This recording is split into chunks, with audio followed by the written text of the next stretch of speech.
So here's a fun question. Was the creation story in Genesis a literal 6 days or something else? Let's talk about it today on 3-Minute Theology. Okay, so first off, this episode is not about creation versus evolution. For today, let's all assume that God created everything, which I believe he did.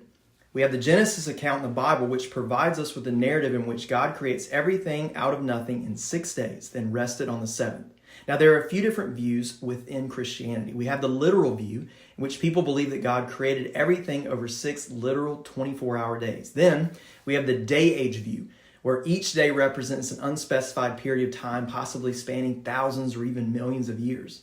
And finally, we have the framework view. This view states that the days in Genesis don't represent time, but are literary devices that God chose to use to communicate the story in a way that we could understand.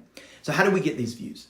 Well, throughout most of the church's history, the commonly held view was the literal view, though this perspective had its challengers early on.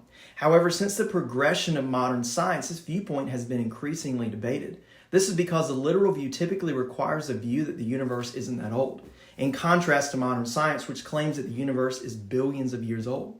The day-age view is a way to reconcile the Genesis account with modern science. Now, why does all this matter? Does it really matter what we believe about creation? Actually, I think it does. There are a lot of important theological concepts that are introduced in the first chapters of Genesis. Those themes are carried throughout the entire Bible. To say that the creation narrative is irrelevant or untrue brings a lot of our theology into question. For example, the concept that man and woman represent the image of God is presented in the Genesis account.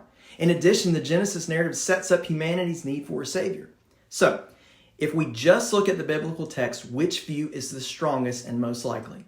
Well, the strongest view is the literal view, since a basic reading of the original Hebrew text makes it sound like they were literal days. God could certainly have used different wording to convey that the creation narrative lasted longer, but he didn't. And the word used for day in the text is pretty consistent throughout the book of Genesis. It tends to refer to 24-hour periods. In addition, the 7-day pattern that we use today is established in the creation story. However, it's important to state that there are very intelligent people on both sides of this debate. But does it really matter?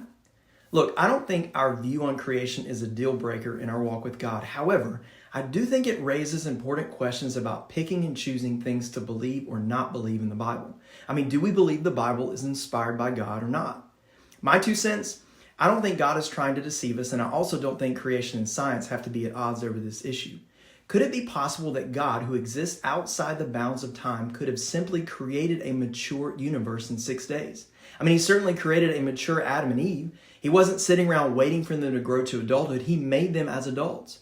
Could he not have created a universe any age he wanted? Well, that's all for this 3-Minute Theology. Until next time.